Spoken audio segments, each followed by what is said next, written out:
Yes, a very good evening to all of you. Right, so I hope all of you, audio, video, all good. Right, you are able to hear me. Okay, right. So yesterday also we discussed the subject here and there, right? But like we looked into the engagement letter and the auditor's report, right? Then after that we looked into the correct and correct and the RTP in May 23. What are the few, up to question number 5 we reached over there. Then after that, we saw a little bit of the MCQs, right? The general MCQs asked by ICAI, and then also tried to check regarding the clauses of the CARO. Right. So today also we will have a robust discussion going around the different topics. Right. So we'll go around the company audit. Then after that, come to the RTP May 23, because that will give us a variety of chapters for which questions can be seen. Then after that, we look into the MCQs, and last part maybe I will just randomly check with you for the standards on auditing, because at inter level also there are the 27 standards which are applicable, right? The 26 standards on auditing and one standard on the quality control, right? So it could be just a checklist for you regarding your preparations, regarding how well are you preparing for the exams and so. Okay, right. So company audit, which all sections of the company law are there for the CA inter as well as for CA final also, right? So we have the section 138. What is 138? It is regarding the, right, section 138 is regarding the internal audit. Then you have section 148, which is regarding the cost audit, and in between this 138 to 148 we have the section 139 to section 147, which is regarding the statutory audit, the true and fair view, right? It is regarding the statutory audit, right? Section 139. What is this 138? Section 138, section 148, and this is section 139 to section 147, which is regarding the statutory audit. Okay, right. What is section 139? It is regarding the, yes, section 139. Anyone, so that I come to know that you are very much present in the class. So section 139, what is it regarding? It is regarding the, yes, it's regarding the appointment of the company auditor. And section 139, which is regarding the appointment of the company auditor, and the appointment of the company auditor, one, we need to see that how you regularly appoint the auditor of a company, right? So this regular appointment of the auditor is referred to as the subsequent auditor. So how the subsequent auditor of a company is appointed? Then first time when a company is incorporated, how the auditor is appointed? So that is the appointment of the first auditor of a company. And one more situation, when there is a casual vacancy, all of a sudden there is a vacancy, say due to the death, due to the disqualification, right, due to the resignation of the auditor, there is a casual vacancy. So how to fill the casual vacancy in the office of the auditor, right? So here we have the three types of appointment of the auditor that we need to discuss. One, the appointment of the subsequent auditor, then the appointment of the first auditor, and then the appointment of the auditor in case of the casual vacancy. Then for each of this type of the appointment, we need to discuss regarding the appointment of the subsequent auditor in case of the other than government company, right? In case of the other than the government company, and then in case of the government company, right? So other than government company, let me call it as OGC, and in case of government company, let me call it as the GC. And what's a government company? In which not less than 51% of the paid up share capital is held by the central government, state government, partly by central state government, or which is a subsidiary of a government company. Okay, right? So subsequent auditor, other than government company, who will appoint? Government company, who will appoint? Then first auditor, other than government company, who can appoint? Government company, who can appoint? And casual vacancy, other than government company, who can appoint the auditor in case of casual vacancy? And government company, who can appoint the auditor in case of the casual vacancy. Okay, right. So in MCQs also there are a lot of questions which come regarding, the 60 days, 30 days, 180 days from the commencement of the financial year, from the end of the financial year. So we need to, simple areas in the exams. We can't afford to lose marks in those particular area. Right. So now one by one. So totally how many headings I have created over here? 1, 2, 3, 4, 5 and 6. Are you understanding that? Subsequent auditor OGC, subsequent auditor GC, then first auditor OGC GC, and then casual vacancy OGC GC. Okay. Subsequent auditor in case of an other than government company is appointed by the members, and the auditor so appointed holds office from the conclusion of the first AGM till the conclusion of the sixth AGM, thereafter till the conclusion of every sixth meeting, right? And before the auditor is appointed by the members, before the auditor is appointed by the shareholders, first a written consent certificate is obtained from the auditor that the auditor is eligible, he satisfies the criteria, he is not disqualified, any orders or pending proceedings against the auditor, you need to take a written consent certificate from the auditor, the company needs to take it. Then after that the auditor will be appointed by the members, and then once the auditor is appointed, company within 15 days have to inform the auditor, and they also need to inform the ROC filing form ADT 1, right, regarding the appointment of the auditor. Right. Then subsequent auditor in case of government company will be appointed by the C and AG, the Comptroller and Auditor General of India, within 180 days from the commencement of the financial year. Right. So government company who appoints the subsequent auditor, the Comptroller and Auditor General of India, within 180 days from the commencement of the financial year, and the auditor holds office till the conclusion of the next AGM. Right, subsequent auditor other than government company, we said 6th AGM, right? Why 6th AGM over there? Because in section 139 subsection 2 we have the concept regarding the rotation of the company auditor.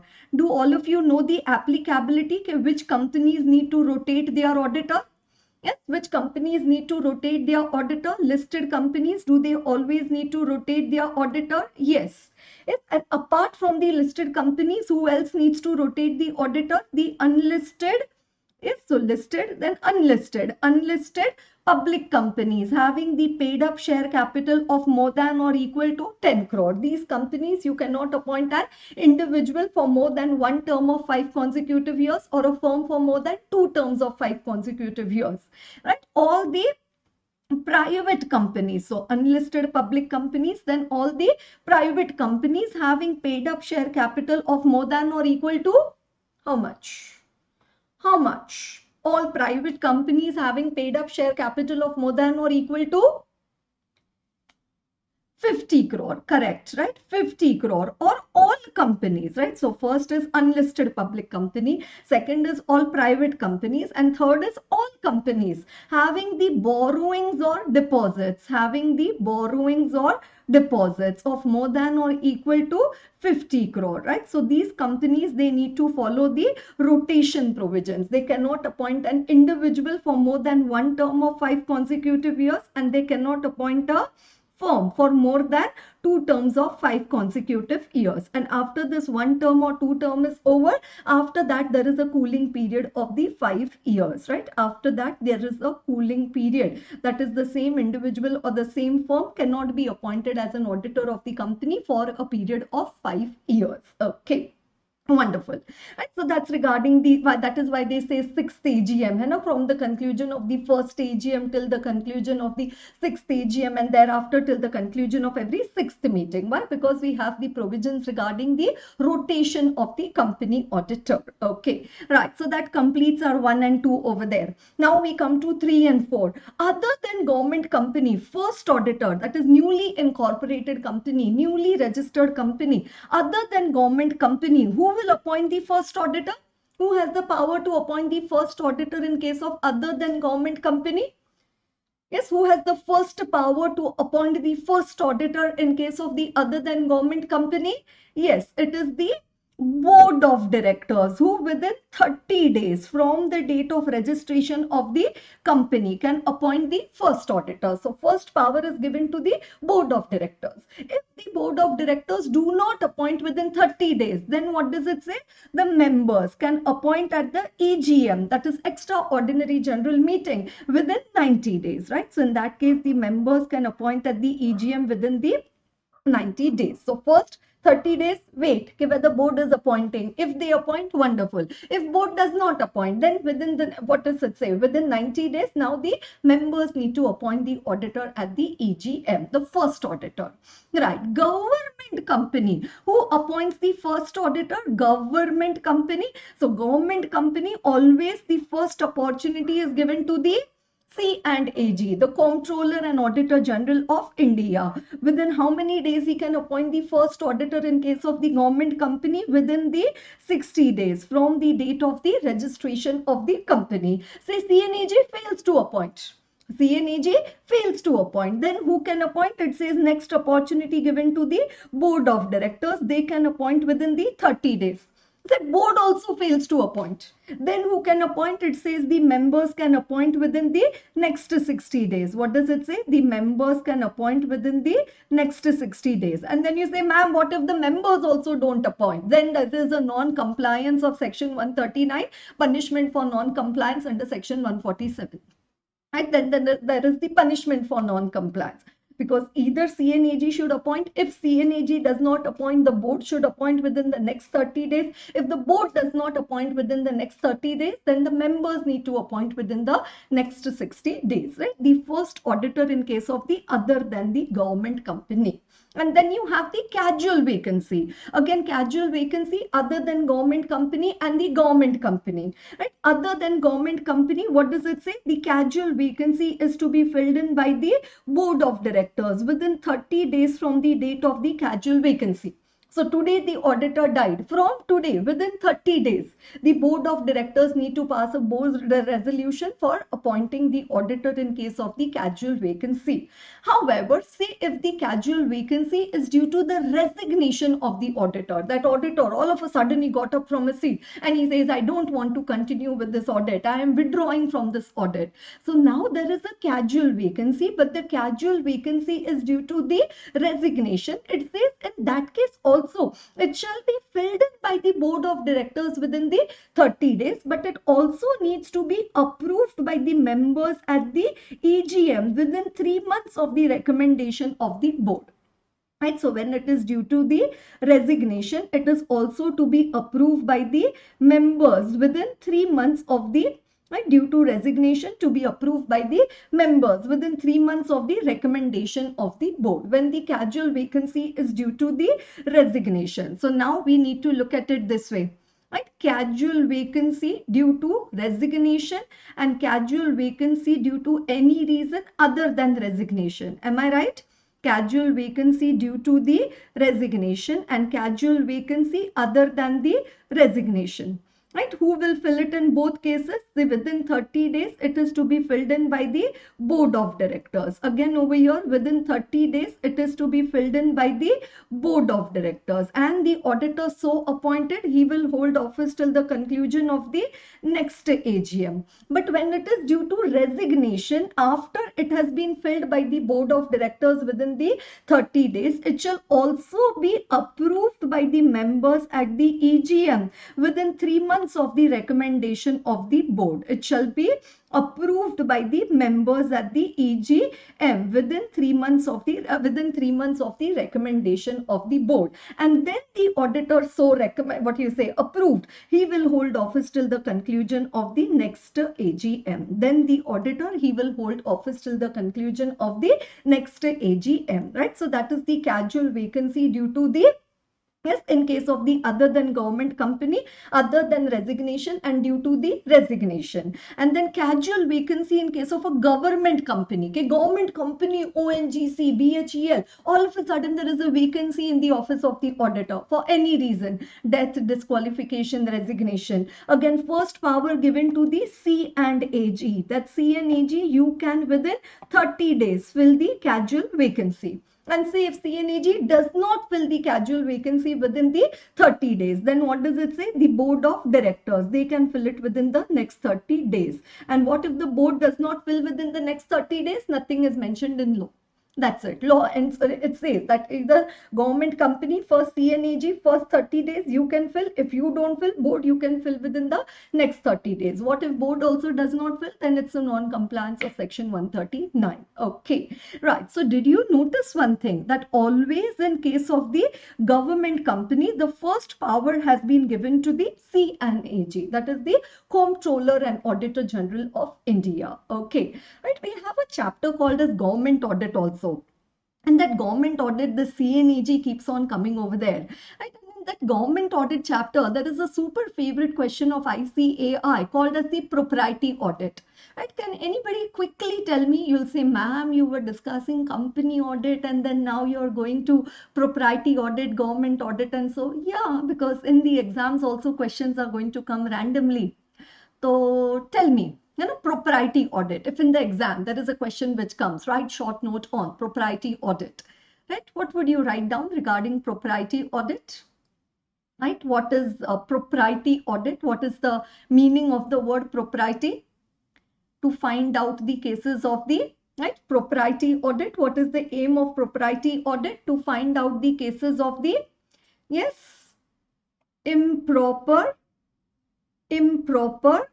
avoidable, and the wasteful expenditure, the infructuous expenditure, right? Unnecessary expenditure, even though if the expenditure is in accordance with the rules, regulations, and the order. So is the expenditure as per the rules, regulations? Yes. But at the first place, the expenditure is not required to be incurred only. Correct. Wasteful expenditure,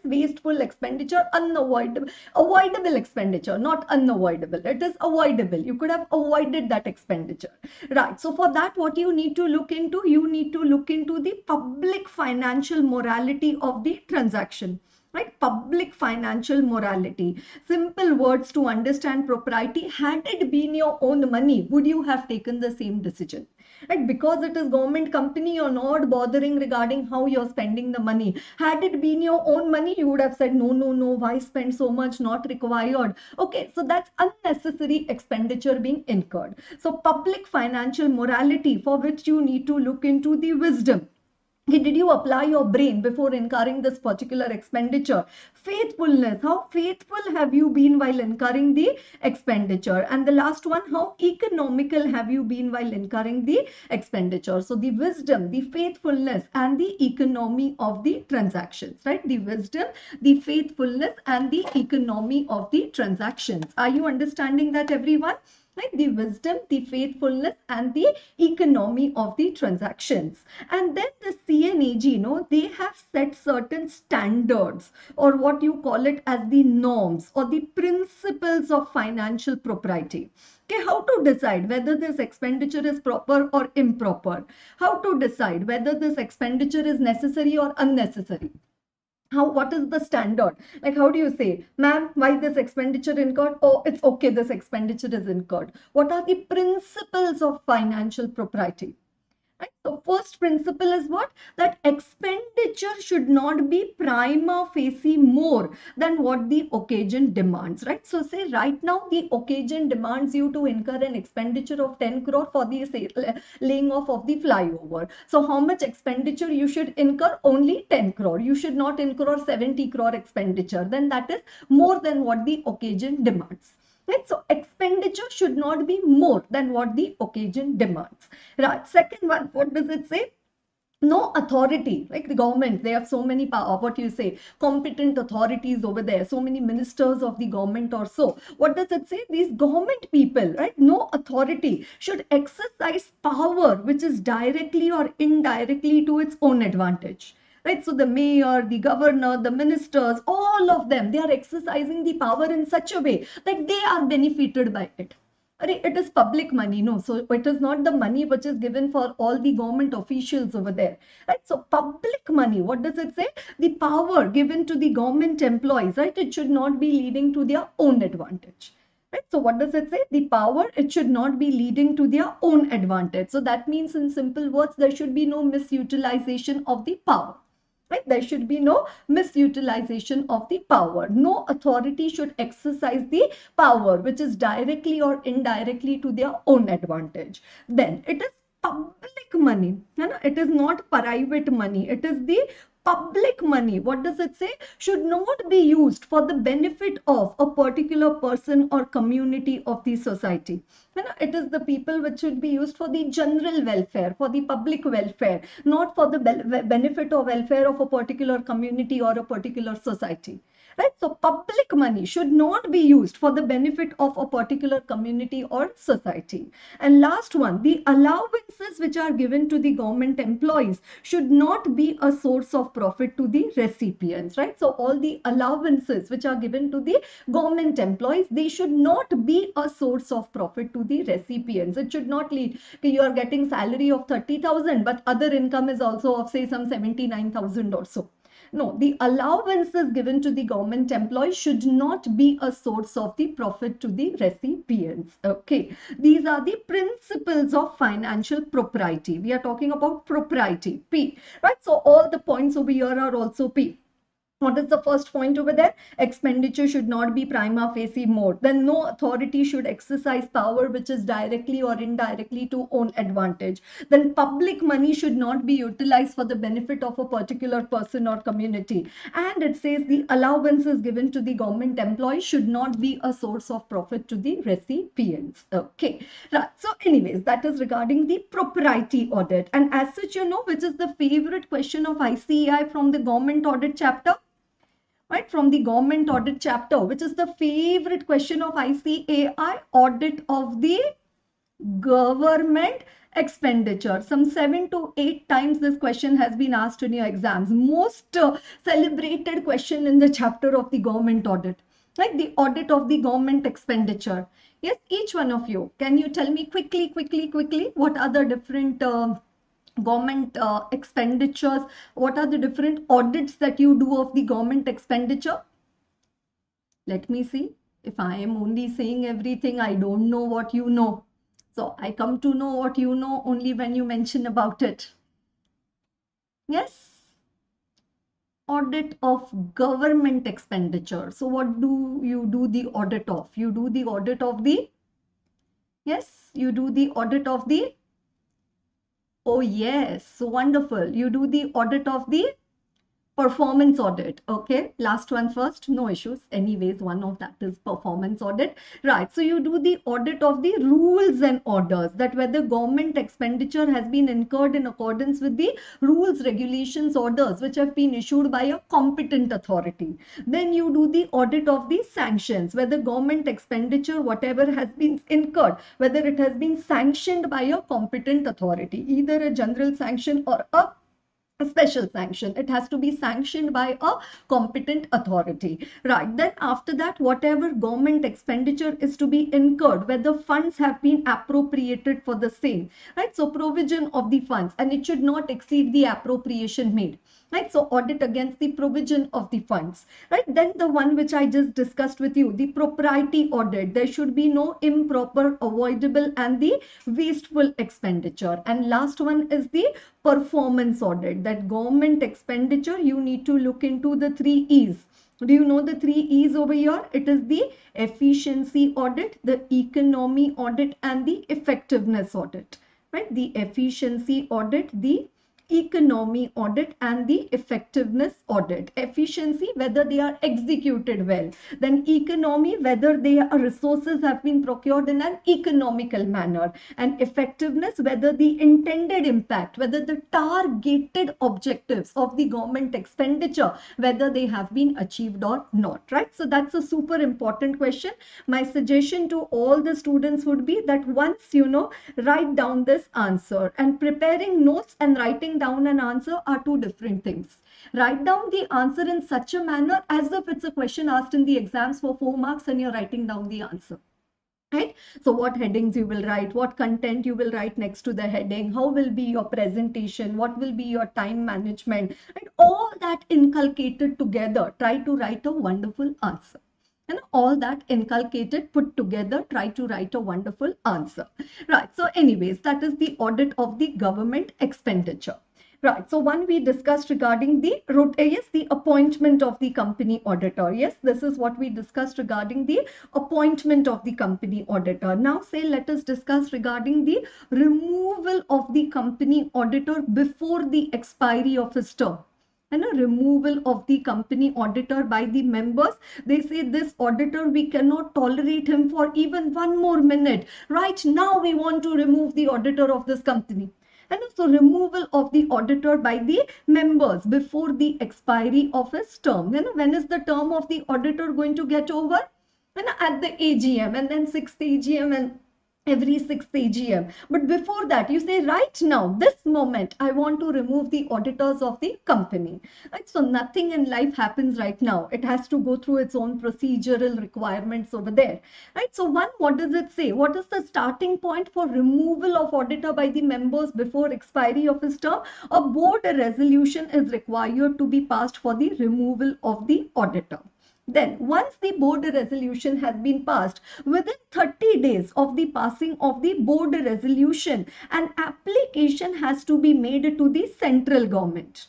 Right, so you make an application to the central government for the removal of the, in ADT 2, right, in form ADT 2 for the removal of the auditor before the expiry of his term. Right, so first board resolution, then the application to be made to the central government, because you're saying central government needs to intervene because there might be something concerning about the company that all of a sudden you want to remove the auditor of the company. Maybe auditor has identified a fraud and auditor says now I'm going to do the fraud reporting, and that is why they say we remove you as the auditor. So central government says let's intervene. And let us intervene why the auditor is being removed before the expiry of his term. Right, so application to CG. So you make the application to CG and CG gives you the approval. Okay, remove this fellow and remove the auditor of the company. So there's no time limit within how much time you get the approval of the CG. But once you get the approval of the CG, now what does it say? Within 60 days, you pass a special resolution in the general meeting. Now within 60 days, you pass a special resolution in the general meeting for the removal of the auditor before the expiry of his term. And now when this auditor is being removed, will they give him a reasonable opportunity of being heard? Yes, they will give the auditor who is being removed a reasonable opportunity of being heard. Right? They will give the auditor a reasonable opportunity of being heard. Right? So what does it say? Auditor can be removed by the members before the expiry of his term only after getting the prior approval of the central government and only after passing the special resolution in the general meeting. So both of these need to happen for the removal of the auditor by the members before the expiry of his term. You need to get the prior approval of the central government and you need to pass a special resolution in the general meeting. Only then you can remove the auditor before the expiry of his term. Right? So that is under section 140, which is regarding the removal of the company auditor. And then one more interesting one over there is section 140 subsection 5. Does anybody know what is 140 subsection 5? Anybody? Any guess? What is section 140 subsection 5? It's regarding removal because section 140 is regarding the removal of the company auditor. So it is regarding the removal of the auditor, correct, by the removal of the auditor by the tribunal, correct, by the tribunal or by the central government, right, by the tribunal or by the central government. Right, so what does section 140 subsection 5 says? The tribunal either suo motu on its own, based on an application received from CG or any person concerned. And now what does it say? The tribunal is satisfied. What is the tribunal satisfied about? That the auditor of the company has acted in a fraudulent manner or has abated, that means assisted, or colluded, that means participated, and colluded in any fraud by or in relation to the company or its directors or officers. It may by order direct the company to change its auditors. Let's once again, let's remember what is section 140 subsection 5. The tribunal either suo moto on its own or based on an application received from the CG or any person concerned. If the tribunal is satisfied, what is the tribunal satisfied? That the auditor of the company has acted in a fraudulent manner, or he has abated or colluded in any fraud by or in relation to the company or its directors or officers, it may order the company to change its auditors. Right. If the application is received from the CG and the tribunal is satisfied, then the order has to be passed by the tribunal within the 15 days, and then the another auditor will be appointed by the CG. And such an auditor against whom the final order has been passed by the tribunal cannot do the audit of any company for a period of 5 years and shall be liable under section 447. Right? What does it say? He cannot do the audit of any company for a period of 5 years and shall be liable under section 447. And it says the liability shall be of the firm and every partner of the firm who acted, abated or colluded. But civil liability, the entire firm will be liable. Criminal liability, only the concerned partners will be liable. So payment of the fine, the entire firm will be liable to pay the fine. But in case of the imprisonment, only the concerned partners will be liable. Right? In case of imprisonment, only the concerned partners will be liable. Right? So removal of the auditor by the tribunal or the CG. Right? So one, we discussed removal of the auditor by the members before the expiry of the term. And second, what we discussed is regarding the removal of the auditor by the tribunal and the CG. Right. Do you all know regarding the exemption from cost audit? So now I'm going to section 148, right, which is regarding the cost audit. Right? Do you know exemption from cost audit? Okay, though these companies are required to include cost records in their books of account, they are not required to get a cost audit done. Though they need to include the cost records, material, labor, overheads, right? Those records they have to maintain as a part of their books of account. They don't need to get a cost audit done. Exemption from cost audit. Right? When are you exempted from getting a cost audit done? One, if you're operating in an SEZ, correct? Or more than 75% of the revenue is coming from the exports, and that too it is coming in the foreign exchange, right? More than 75% of the revenue is coming from the exports, and that too it is coming in the foreign exchange. Or the company is engaged in the generation of electricity for the captive consumption through a captive generating plant. Right? Or the company is engaged in the generation of electricity for captive consumption through a captive generating plant. Right? So that is regarding the exemption from the cost audit. So though this company is required to include the cost records in their books of account, what does it say? One, if they are operating in an SEZ, no need to get a cost audit done. Or more than 75% revenue. So total revenue is 100 crore, 80 crore is coming from exports and foreign exchange. It says no need to maintain the you need to maintain the cost records, but no need to get a cost audit done. Or what does it say? It is engaged in the generation of electricity for captive consumption through a captive generating plant. Then what does it say? No need to get a cost audit done, right? No need to get a cost audit done. Okay, who appoints the cost auditor of a company? Let me see how many of you know regarding the appointment of the cost auditor. Who appoints the cost auditor of the company? Appointment of the cost auditor, he is appointed by the somebody. Somebody, but tell me, no, who is that somebody? He is appointed by the who and by what time? He is appointed by the board of directors within 180 days from the commencement of the financial year. Within 180 days from the commencement of the financial year, and reporting by the cost auditors report also to the board of directors within 180 days from the closure of the financial year, right? Within 180 days from the closure of the financial year, right? So no central government over here, right? Cost auditors, they are appointed by the board of directors and they also report to the board of directors. And if the company has an audit committee, then the audit committee recommends who can be appointed as the cost auditor of the company. Right, audit committee. Anyways, I listen to a word and then my mind goes over there. Okay, now next dive we take into is the audit committee. Okay, so now audit committee, which section? You say, ma'am, what you are asking us sections, everything what we are listening is new for us. Arey, don't say this few days before the exam. You know, very disheartening it would be in that case. Right, audit committee with section of company law. Section? Yes, some new names today. Glad to see your names. Okay. Right? Yes, section 177, which is regarding the audit committee. Right? The audit committee. Which companies are required to constitute an audit committee? A very favorite question of the ICAI. So you can again mark it as a star mark question over there. Right? So which companies are required to constitute an audit committee? I am telling you, wherever a list is being prepared of applicability, who goes and stands first in the list over there? The listed company.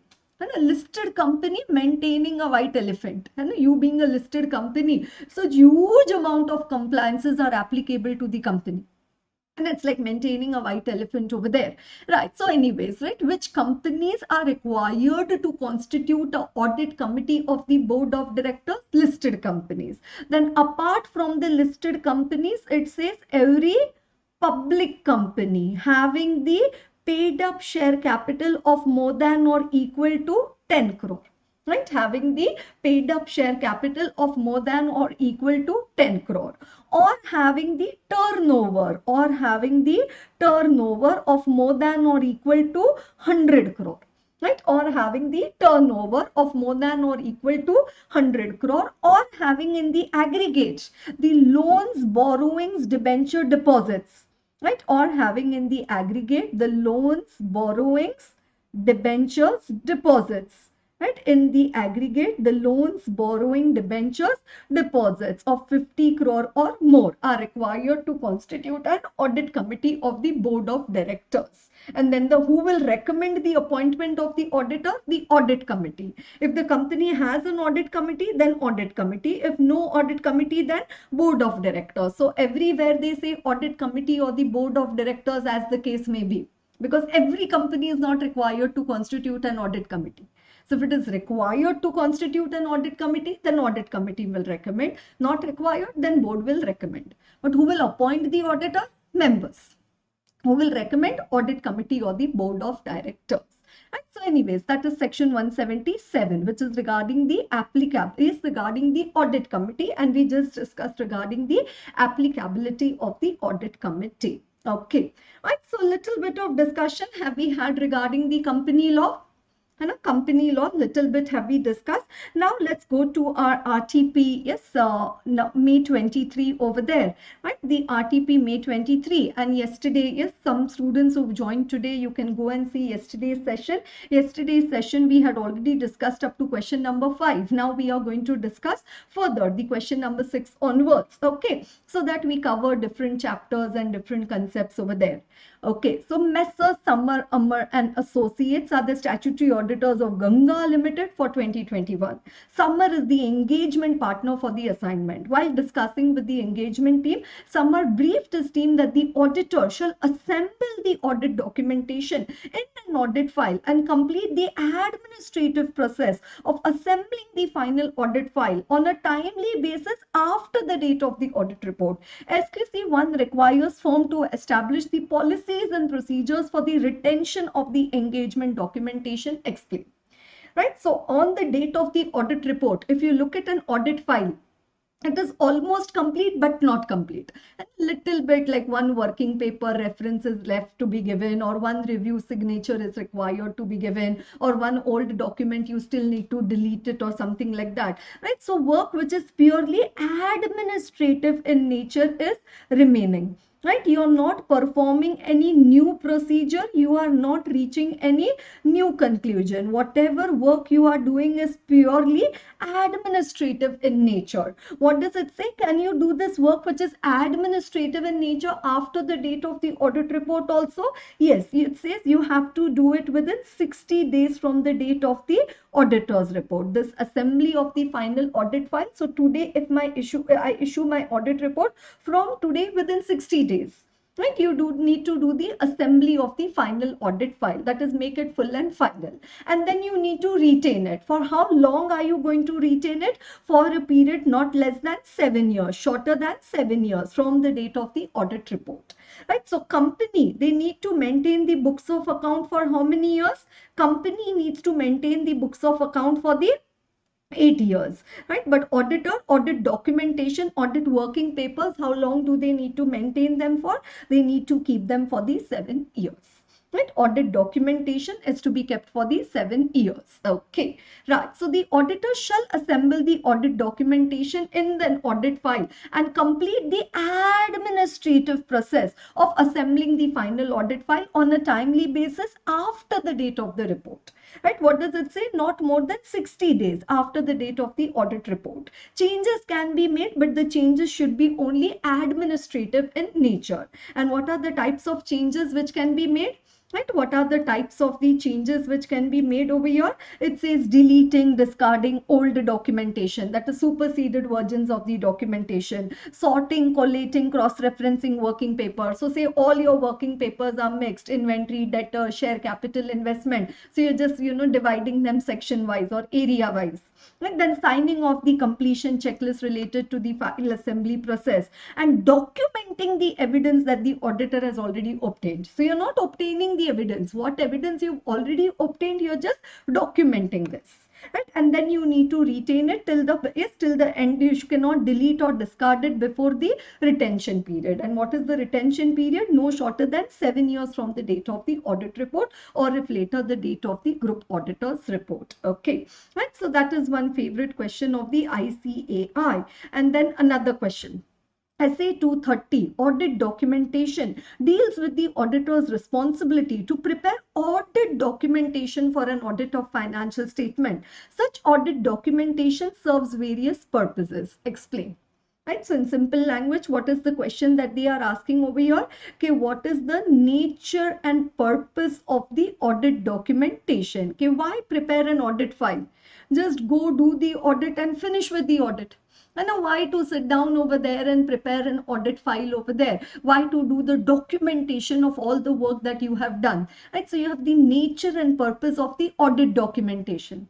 Right, two very basic or main purposes of audit documentation. Tomorrow, if anybody asks you, auditor, how do we come to know? How can you provide an evidence that you have achieved the overall objective of SA 200? Right, so it is the basis for the conclusion about the achievement of the overall objectives of the auditor. Right, so it is the basis for conclusion that auditor says, see, on this basis, I'm saying that I've achieved the overall objectives of SA 200.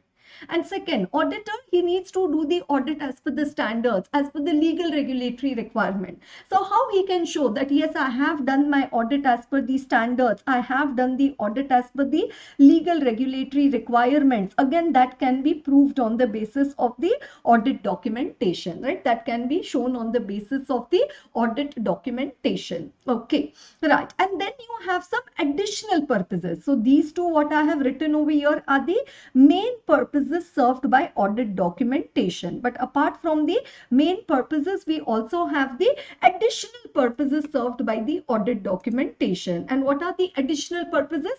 Like, just imagine you're going for the audit and there is no need to prepare an audit file, no hard file, no soft file, nothing. To finish the audit like this, no time, only just finish, check voucher, give it back to the client, check voucher, give it back to the client. No. Right? But if you have to document it, you will have to prepare the proper plan, and then you will have to do the audit as per the plan. Right? So assist the engagement team to plan and perform the audit. Right? So when you have to prepare documentation, that means you prepare an audit plan and then you do the audit as per the audit plan. Right, so assist in planning and performing the audit. Then it also assists. It says you have to do the direction in the audit. There has to be supervision of the audit, review of the audit. Now, how to do direction, how to do supervision, how to do review? You have to do it with the help of the audit documentation. Right, so direction, supervision, and the review of the work. Right, so what is one point? Plan and perform the audit, then direct, supervise, and review the work. Right, then tomorrow anything goes wrong in cash and bank, then you need to find out that who is responsible for anything going wrong in cash and bank. Right, so you see the working paper of the cash and bank, and you see which fellow has prepared this working paper, and whichever fellow has prepared that working paper, he would be responsible. So what is that? Accountability for the work done. Right, accountability for the work done. Then when you go for the next year audit, what you do with you take with you the previous year audit file, and then last year you had an audit observation or some of a finding regarding the weak internal controls in the company, and this is a matter which is of continuing significance in the future audit also. So it retains a record of matters of continuing significance to the future audits. Right, continuing significance to the future audits. Right, so these are two more purposes served. What are two more purposes served? Accountable for work done and record of matters of continuing significance for the future audits. Right, then it says as per SQC1, there is the quality control. You want to do the monitoring, okay, whether the quality control is being followed or not. Quality control reviews and inspection are to be done. So how do you do the quality control reviews and inspection? How do you check the quality of an audit? For that, again, you go through the audit documentation. For that, you again go through the audit documentation, and again say peer review of ICAI is to be done. Right, so external inspections as required by legal regulatory requirement, again they can be done on the basis of the audit documentation. Right, so quality control reviews and inspection, and also the external inspections, they can be done on the basis of the audit documentation. Right, audit documentation, which auditing standard? SA 230, which is regarding the audit documentation. Okay, right, so we've completed 6B. Now let's come to 7A. Suraj and Associates are the statutory auditors of Yuvraj Limited for 2021.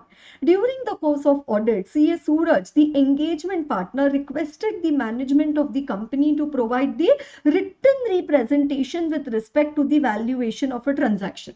Which auditing standard? I know, very quickly I'm going to get the answers over there. Which auditing standard? CA Suraj, the engagement partner, requested the management of the company to provide the written representation with respect to the valuation of a transaction. Written representation, that means it has to be SA 580, correct, which is regarding the written representations. The management, however, did not provide the same to CA Suraj. What course of action should CA Suraj follow in such a situation? Right, so which question from SA 580 are they asking over here? Which question from SA 580 written representation they are asking over here? It is regarding the management's refusal. Is it right? Management's refusal to provide the written representation. So auditor is telling management, give me representation letter. Give me a representation regarding some valuation of a transaction or so. And management is saying, no auditor, we are not going to give you written representation. What will auditor say? Okay. What will you say? No problem? Or you'll say problem, big problem. What you will do? First thing you will ask them, why? Because management, you need to give us representation. You've agreed in the terms of engagement also that you will provide the written representations to the auditor.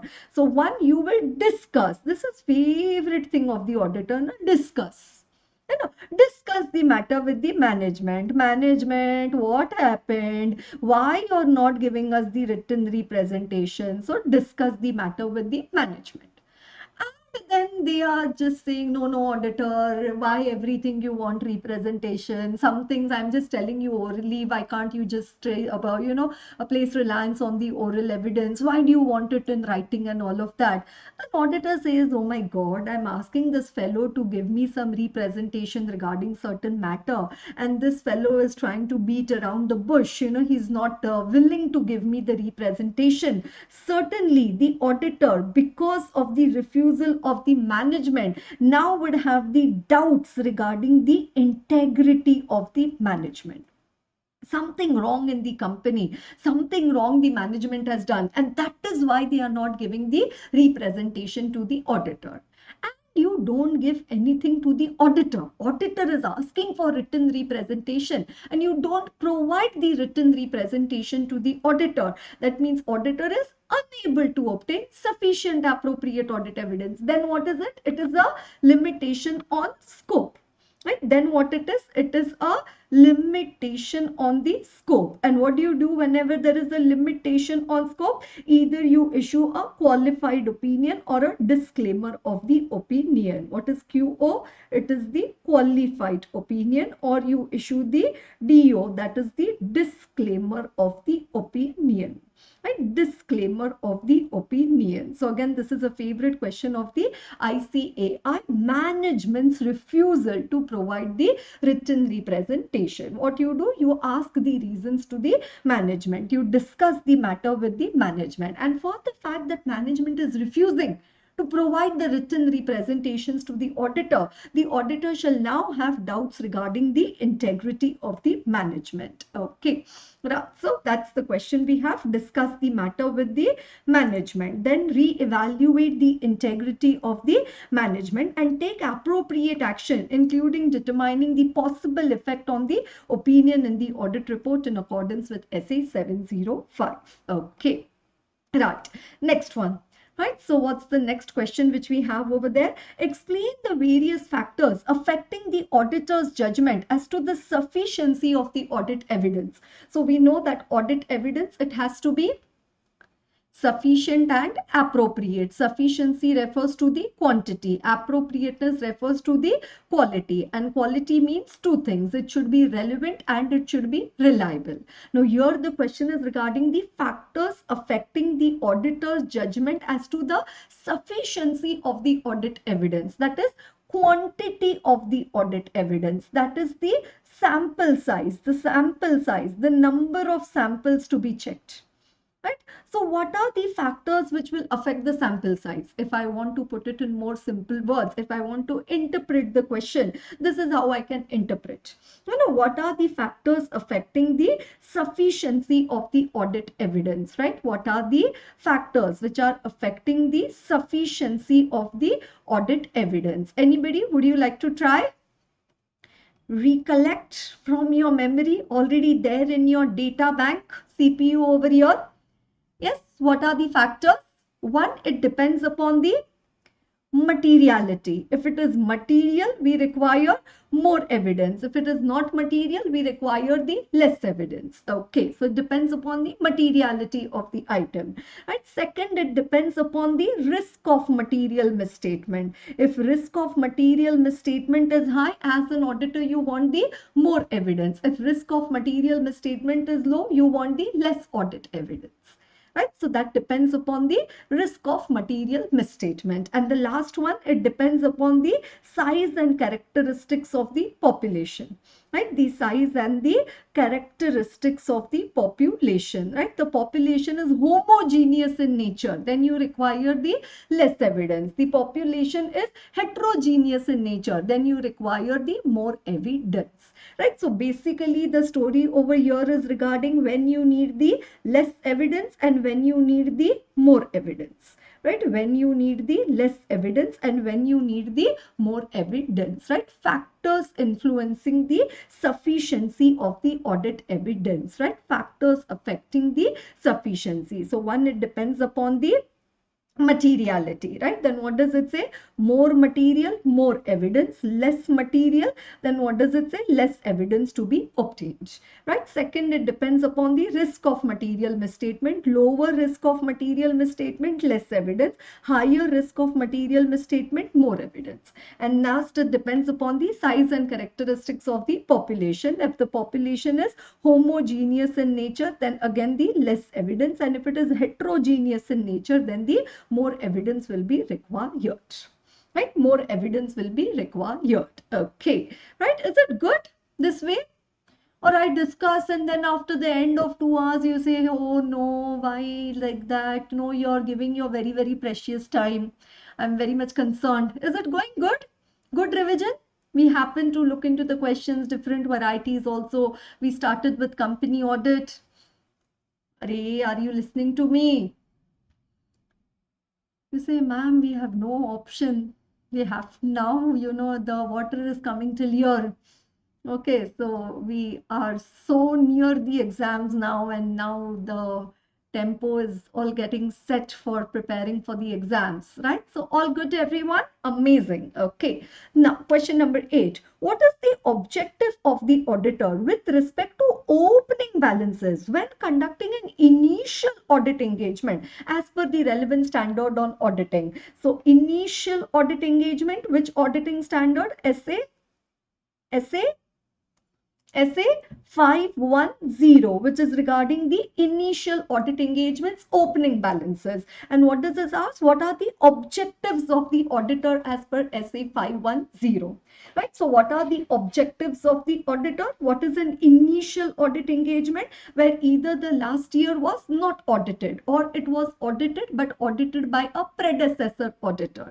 Right. So initial audit engagement, SA 510, yes, which is regarding the initial audit engagements, the opening balances. And what is the question asked over there? Okay, what are the objectives of the auditor? Every auditing standard has its objective. So what are the objectives of the auditor in SA 510, right? So what are the objectives of the auditor? Objective number 1, to check whether these opening balances, this to balance brought down and the by balance brought down, to check whether there is any misstatement in the opening balances, right? So to check whether there is any misstatement in the opening balances.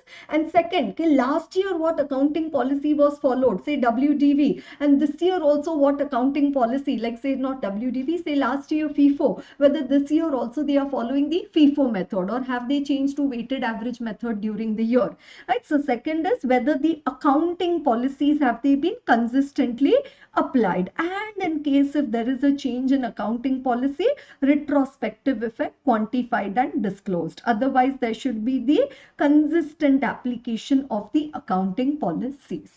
Right. So what are the objectives of the auditor in SA 510? One, to check whether the opening balances, do they contain any misstatement that materially affect the current period? And second, to check whether the accounting policies, have they been consistently applied? And in case if there are changes, whether the changes have been properly accounted for. Right, whether the changes have been properly accounted for. Right, so that is SA 510, the initial audit engagements opening balances. Okay. Next one, it has been suggested what, that the actual operation of the internal control should be tested by the application of procedural test and the examination in depth. Examination in depth, from the beginning to the end of the transaction you check in detail.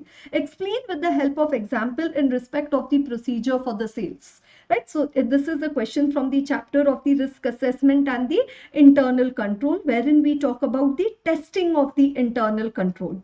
So it says when you have to test whether the controls in the organization are OE, OE, whether they are operating effectively. It says you need to do the procedural test and the examination in depth. And say example, you have to do the procedural test or the examination in depth for the sales, right? So what all you will check for the sales, right? So what all will be checked for the sales? Starting point. What does it say? What is the starting point over here? Oh, just a minute. Yes. Yes, so what is the starting point over here? Before acceptance, first you need to know that whether that much of the inventory is in stock with the company. Then you need to check whether that order has it been properly authorized. Then after that, the advice being sent, like they say the sales order being generated. Then the credit period which has been allowed to the party, is it the normal credit period? Then the rate at which the order has been accepted and the other terms about transport, insurance, etc. And before deciding upon the credit period, a reference should be made to the credit section to know the credit worthiness of the party, particularly whether the party has honored its commitment in the past. Right? So that's the question over there regarding the procedure for the sales. There in your chapter of the risk assessment and internal control. So one, what you need to check whether you have that much of the inventory.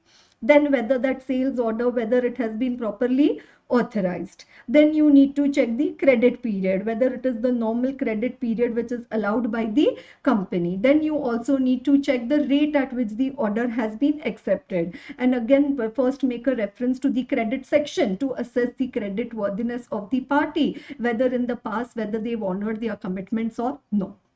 Right, so credit worthiness. Okay, right, so that is a question regarding the procedure for the sales. Okay, next one, again a super favorite question of the ICAI regarding briefly discuss the limitations of internal control. Again a star mark question over there, right? Important question, right? Discuss the limitations of the internal control. And limitations. Okay, can internal controls give 100% assurance? Can now this company no fraud, no error at all? And if you say there are internal controls in this organization, so now that means no chance of fraud and error? No, there will be less chances of fraud and error, but still can there be fraud and error which can take place? Yes, so internal controls also provide only the reasonable assurance. They, just as an auditor in an audit, he gives only the reasonable assurance, he does not give the absolute assurance. Similarly, in a company, if there are internal controls which have been designed, implemented and maintained, they only give the reasonable assurance and they do not give the absolute assurance. Why they do not give the absolute assurance? Because there are the inherent limitations of the internal control, right? So internal controls only provide the reasonable assurance. Why only the reasonable assurance? Because there are the inherent limitations of internal control.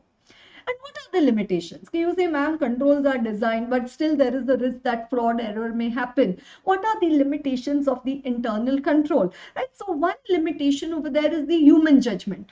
Right? You do wrong assessment of the credit worthiness of the party, and that is why the what you say, the transaction was not correctly recorded or you did a wrong transaction. So human judgment in the decision making, and this is human judgment can be faulty and there can be breakdown in the control. Right? So one, what does it say? Human judgment. So everything over here is a problem due to the human beings. It's a problem due to the people. Right? So what is one problem due to the people? Decision making of the people could go wrong. Right. Second one, the people, they don't understand why these controls have been designed. They are not able to understand why are they telling before you process a purchase invoice, you should check it with the purchase order. I will not check it with purchase order. They say, why to check? No need to check. Why to prepare goods receipt note? No need to prepare. So they don't understand the purpose regarding why the control has been designed. Right. Then next point, very correctly stated over there, collusion among the people. Collusion, participation.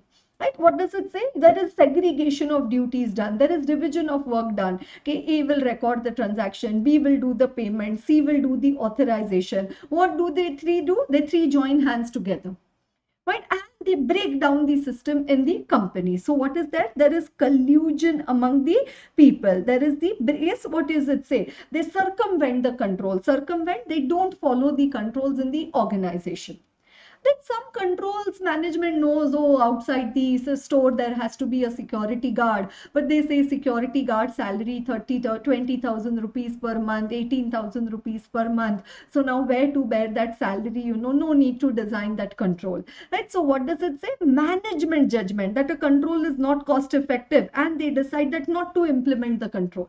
right? They decide not to implement the control, right? So what is that? That is the judgment of the management, right? The judgments by the management. And generally what we say, good internal controls means where there is the segregation of the duty. Good internal controls means where we say there is good division of work, segregation of duties. But in case of small entities, they have the few number of the employees, so they cannot have one person for each of the task in the organization. It would be a one man show or a two man show, and that one person is doing purchase also, sale also, salary also, everything, and all the work is being done by one or two people over there, right? So fewer number of the employees, right? So what is the question we have discussed over there is regarding the inherent limitations of the internal control, right? What are the inherent limitations of the internal control? It says internal controls can only provide the reasonable assurance. Why they can provide only the reasonable assurance? One, because there is the human judgment in the decision making. Then the human beings, they don't understand the purpose. Then the human beings, they collude with each other. Then the human beings, which are management, are also human beings. They decide that this control they choose not to implement. And what does it say? The controls which management chooses to implement and those which they choose not to implement. And then it says in case of the smaller entities, right, there could be limited opportunities for the segregation of duties due to the less number of the employees, right? Due to the less number of the employees, right? So again, all of you can mark this as an important question. If you've not yet studied it so far, or you don't have a good command over this particular question, you can go through it once again, right? You can go through it once again. Okay. Right. Then after that, we have the question regarding the division of internal control into 5 components. Provide a useful framework for the auditor to consider how different aspects of the entity's internal control may affect the audit. Mention those components of the internal control. So they are asking a question regarding the components of the internal control, right? What are the components of the internal control? Right, so we have a discussion regarding what are the components or the elements of the internal control. What are the components of the internal control? So one, it says in the organization there should be a strong control environment, right? That is importance given to ethical values and yes, culture of ethics and value in the organization, right? So there has to be the proper control environment. Then it says management, you need to do the risk assessment, identify those areas where a control is required to be designed, right? Then accordingly they need to design their information system, right? So reliable information system, right? So accordingly the information system needs to be defined, right? Then accordingly the control activities need to be designed, they need to be decided upon, established. And last but not the least, what does it say? There should be the monitoring, that whether these controls in the organization are they operating as expected, or whether there are any modifications to be made to the control, right? You need to do the monitoring of the same, right? So what are these? These are the components of the internal control, right? What are the components of the internal control we have over there, right? What are the components of the internal control that we have over here, right? You have the control environment, risk assessment process, information system, then the control activities and the monitoring of the controls, right? And the monitoring of the controls. Okay, right? So that completes question number 10. Let's have a look at question number 11 and 12, and then after that we move on to some other discussion. Okay, detection of manipulation of accounts with a view to presenting a false state of affairs is a task requiring great tact and intelligence. Explain stating clearly the objective behind committing this type of fraud. Right, so basically regarding manipulation of accounts, we have two questions. Okay, why would a company manipulate the accounts and how would a company manipulate the accounts? So here the question that they are asking is regarding why would a company manipulate the accounts, and why would a company manipulate the accounts? Yes, what do you think? One, why they are manipulating? They are not showing the true state of affairs, they are showing the false state of affairs to avoid the incidence of the taxes, for doing tax evasion. Then actually company performance not good. They don't have the sufficient profit, but still they want to declare the dividend. Or they have the sufficient profit, but they don't want to pay the dividend. So that means they want to withhold the declaration of the dividend. You understand? One, when they are having the sufficient profit, but they still don't want to declare the dividend. And one, when they are having insufficient profit, still they want to declare the dividend. And then one, what does it say? Where managerial remuneration is linked to the profits. Right? So they know, oh, the higher the managerial remuneration, the higher the profits of the company, the higher would be the managerial remuneration. Right? The higher would be the and managerial remuneration, the more bigger the profit figure of the company, right? So this is why a company would manipulate the accounts. Why would a company manipulate the accounts? To avoid the taxes, is incidence of the taxes. Then for declaring dividend when there are insufficient profits, right? Then when there are the sufficient profits, to withhold the declaration of dividend when there is the adequate profit. And for receiving the higher remuneration where managerial remuneration is payable with reference to the profits. Okay, right? So why would a company manipulate the accounts? Though they have not asked it over here, but how would a company manipulate the accounts? Let me see.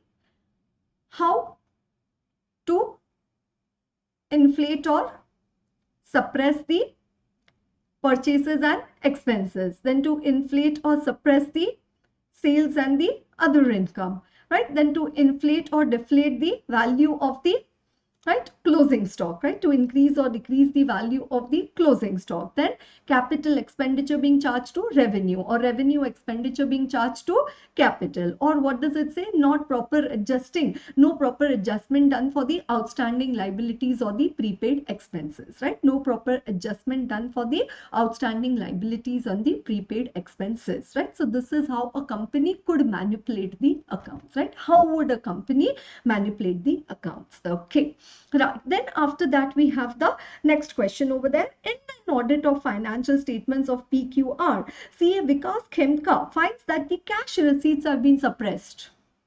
Cash receipts, है ना? Actual revenue of the company 200 crore. What is shown in the books of account is only 20 crore.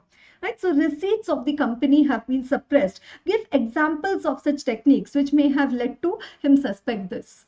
Right? So we have the defalcation of cash. In defalcation of cash, we have two things. One, inflating the payments, and second, suppressing the receipts.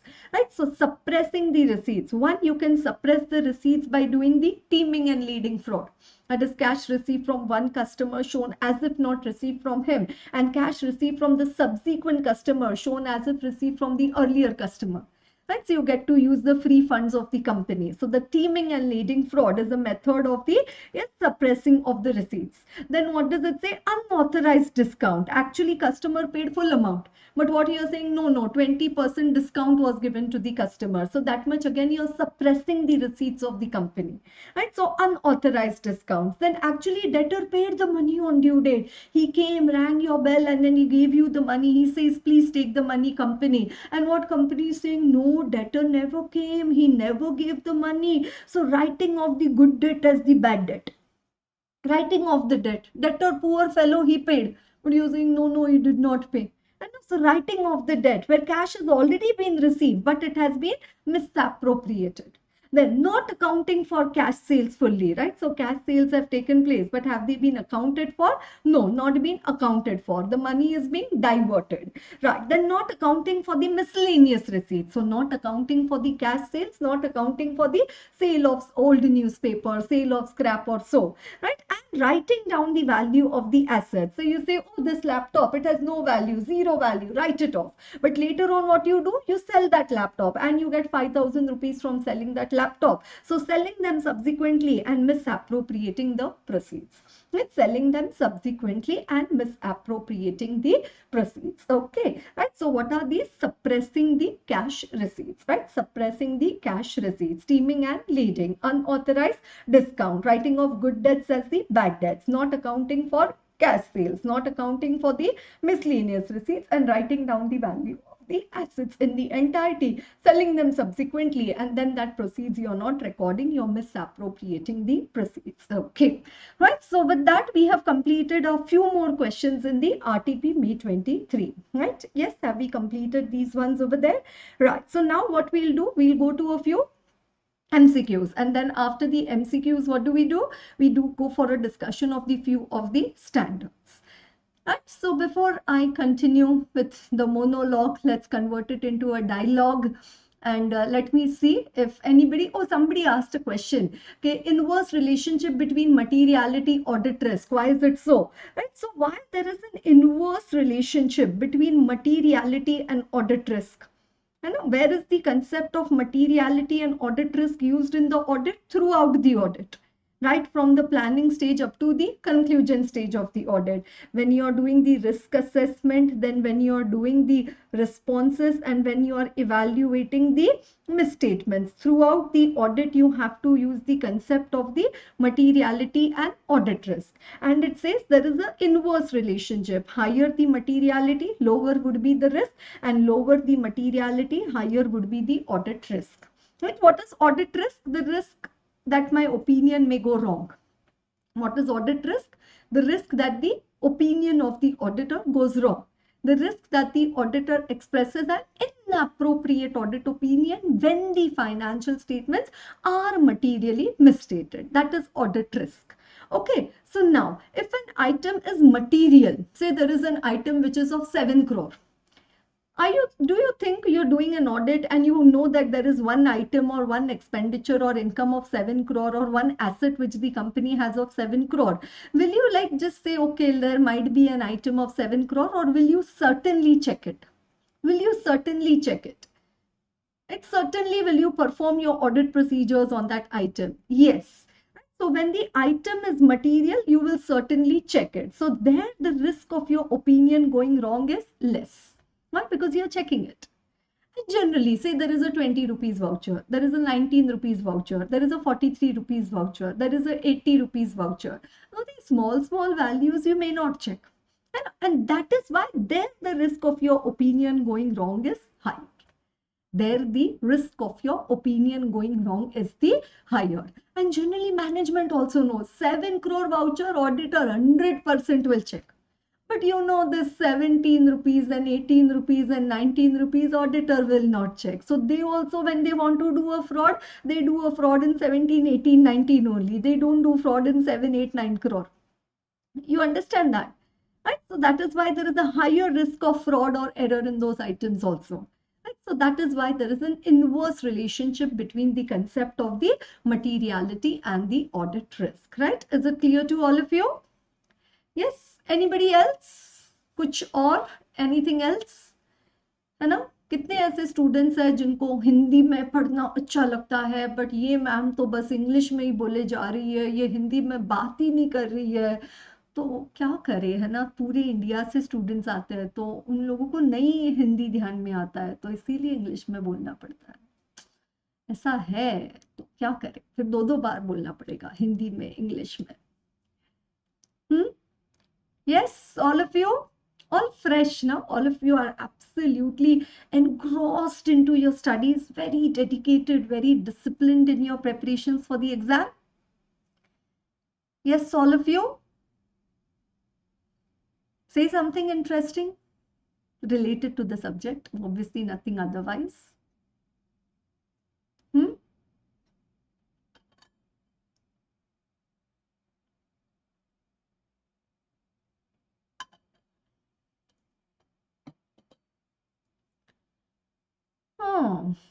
300, 315 if possible. Okay, so we'll try to have a look at it. Going well, ma'am. Okay, so I like the spirit. I like the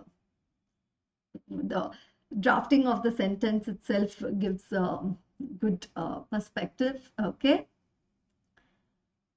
Audit की कीमत ध्यान में आई? Let me ask you simple, sensible question. कि ऐसा time आ गया है कि नहीं भी देखना था, पर अब चुपचाप बैठ के YouTube पे जो फैकल्टी बोल रही है एकदम ध्यान से सुन रहे हो, पूरी क्या बोलते हैं, अकड़ निकल गई सब्जेक्ट के related. You'll say, ma'am, what you are speaking in Hindi, we are not able to understand. It's okay. If you don't understand, that means it's not relevant for you. If you understand it, that means it may be relevant for you. Yes? Did you understand the value of audit? How important it is? That how you might be, it's causing a pain for you to clear your group 2. Practical subjects is a different story and theory subject is something altogether different. You say, ma'am, if I start telling you about all of this right now, no, the entire chat box will get filled. So, but you have, caught me at the correct point. Okay, exactly, that has been the challenging area for me in my studies or so. Okay, right. So, anyways, let's proceed with our discussion of the subject and let us look into a few MCQs. Okay. Right. Dash refers to. Yes, so yesterday we've seen students might be wondering okay, why she's gone to number 31. So 1 to 30 MCQ done yesterday. Those of you who've joined today, you can go to the yesterday's video and check the MCQ number 1 to 30. Yes, dash refers to the audit procedures performed to obtain an understanding of the entity and its environment, including the entity's internal control, to identify and assess the risk of material misstatement. Without I giving you the options, can you tell me what is the answer? Dash refers to the audit procedures. Which procedures are they talking about over here? To identify and assess the risk of material misstatement. Which audit procedures are they talking about over here? Yes, they are talking about mentioning about the risk assessment procedures, right? The risk assessment procedures. Okay. Next one, audit documentation provides. Okay, we just discussed this no today regarding the what do you say, the main purposes served by audit documentation and the additional purposes served by audit documentation, right? So audit documentation provides evidence of the auditor's basis for a conclusion about the achievement of the achievement of the overall objective of the auditor, or evidence that the auditor was planned and performed audit was planned and performed in accordance with the standards and legal regulatory requirements, right? So it is not an or between the two, it's an and between the two, right? So evidence that auditor has done the achieved the overall objective of the audit, and second, that he has done the audit as per the standards, as per the legal regulatory requirements, right? So option number B. Okay, next one, which of the following is correct? So 3 have to be incorrect, right? Yes, so that's a nice style of writing. 32B. Now tell me 33 what? Which of the following is correct? So 3 have to be incorrect, only 1 has to be correct. The auditor shall assemble the audit documentation in an audit file and complete the administrative process of assembling the final audit file on a timely basis after the date of the audit report. Okay, the auditor shall assemble the audit documentation and not complete the administrative process. The auditor shall assemble the audit file and complete the administrative process before the date of the audit report. The auditor shall not assemble the audit documentation. No. A, right? What is correct? The auditor shall assemble the audit documentation in an audit file and complete the administrative process of assembling the final audit file on a timely basis after the date of the audit report. And within how many days? Within 60 days from the date of the auditor's report. Okay, wonderful. Next one, audit evidence includes information contained in the accounting records, both information contained in the accounting records and the information contained in the accounting records or the other information, right? So audit evidence includes both information contained in the accounting records and the other information that authenticates the accounting records, right? And the other information that authenticates the accounting records. Okay. Right, next one after that, the auditor shall design and perform audit procedures in order to identify litigation and claim involving the entity which may give rise to a risk of material misstatement, including, let me just try my luck. Okay, asking you, okay, does it come to anybody's mind which auditing standard is this discussed in? In which essay do they talk about litigations and claims? We'll come to the options, we'll see all of that. But which standard talks about litigations and claims? Essay? कौन सा है? Which one is it? Essay? Oh, litigation and claim 250. Okay, but here we are not talking about it in the context of 250. We are talking about it in the context of 501. Audit evidence specific consideration for selected items. And what is the second selected item of 501? It is the completeness of the litigations and claims. Okay. Right. So when you know that you have to perform the audit procedures for the litigation and the claim, what will you do? Make inquiries of the management, including the in-house legal counsel, review minutes of the meetings of TCWG and the correspondence with the external legal counsel, review the legal expenses account, or all of the above. Right? All of it. So in-house legal counsel, external legal counsel, legal expenses account, or all of the above. Right? So whenever you know there is a risk of material misstatement in the litigation, pending litigations, and the disputed statutory dues, right? What will you do? Which of the audit procedure will you design and perform? You will design and perform all of the above audit procedures. Okay. If the auditor is unable to obtain the sufficient appropriate audit evidence regarding the opening balances, the auditor shall express unable to obtain evidence. So what? Disclaimer, qualified or disclaimer, or unmodified opinion. Right? So obviously, if you are unable to obtain evidence, next you need to check the pervasiveness. Depending upon the overall impact, we will decide whether to issue the qualified opinion or the disclaimer of the opinion. Right? So that is why over here it is the C option. Okay. Oh, this we just studied it. Auditor's judgment as to the sufficiency, है ना? अभी RTP में ये question देखा था. Auditor's judgment as to the sufficiency may be affected by factors such as,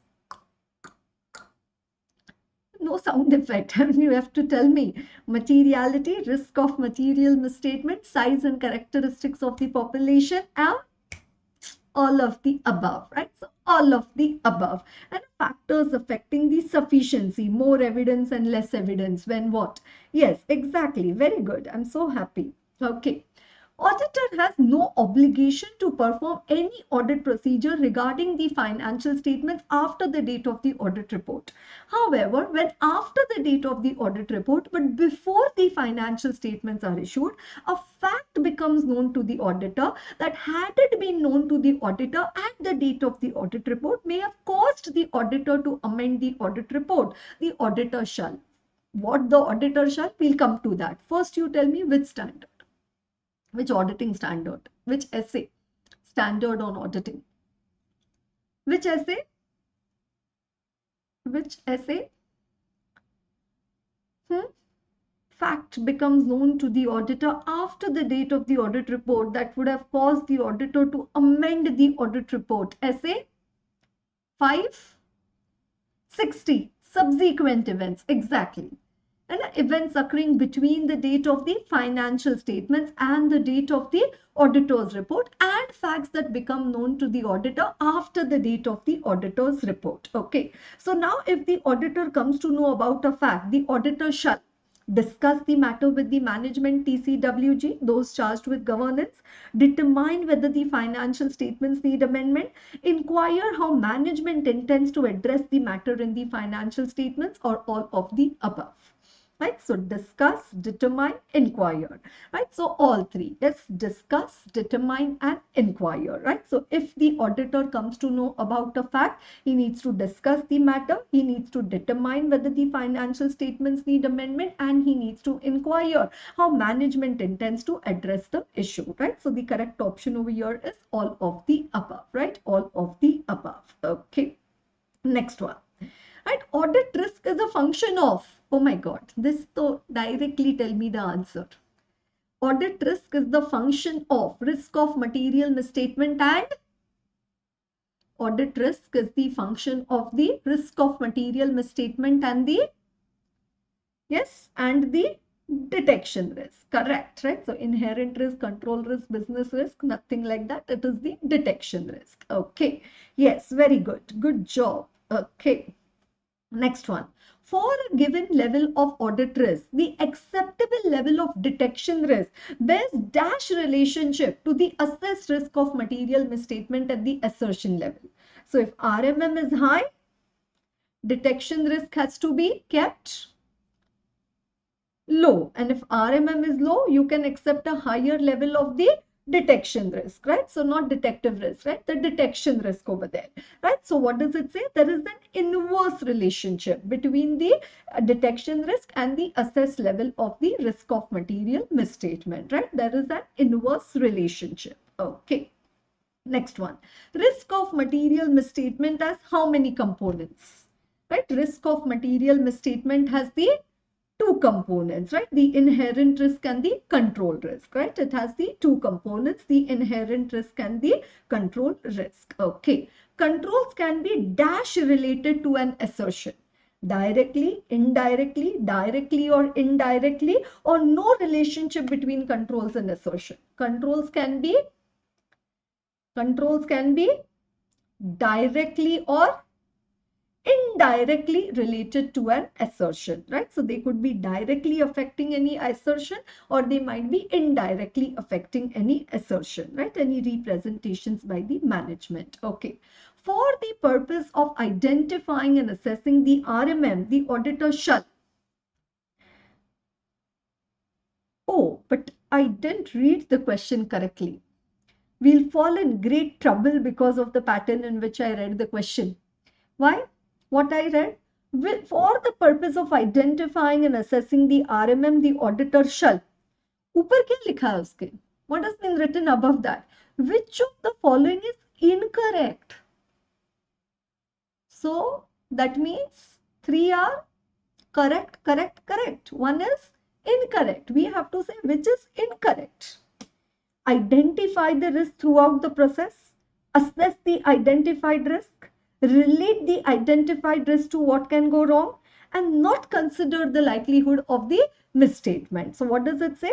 Not consider the likelihood of misstatement, incorrect. The auditor shall consider the likelihood of the misstatement, right? The auditor shall consider the likelihood of the misstatement. Okay, right, next one.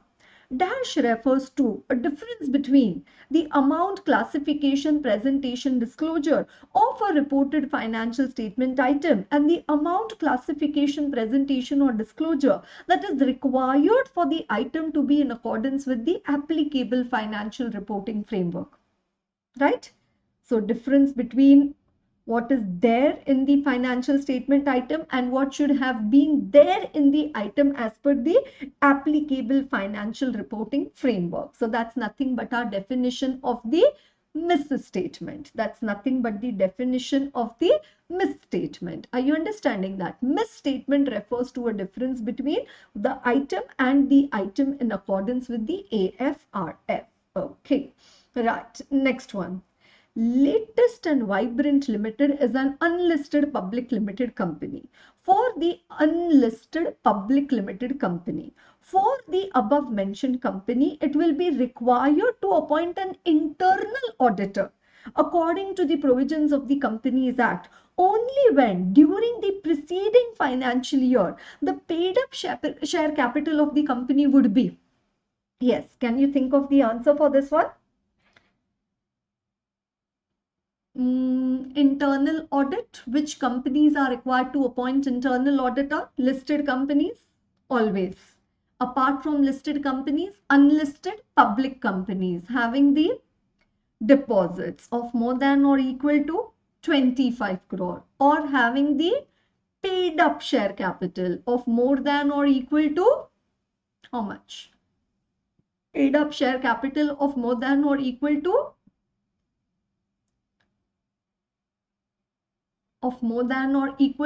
50 crore, correct, or the borrowings of more than or equal to 100 crore, or the turnover of more than or equal to 200 crore. And for private company, borrowings of more than 100 crore or turnover of more than 200 crore.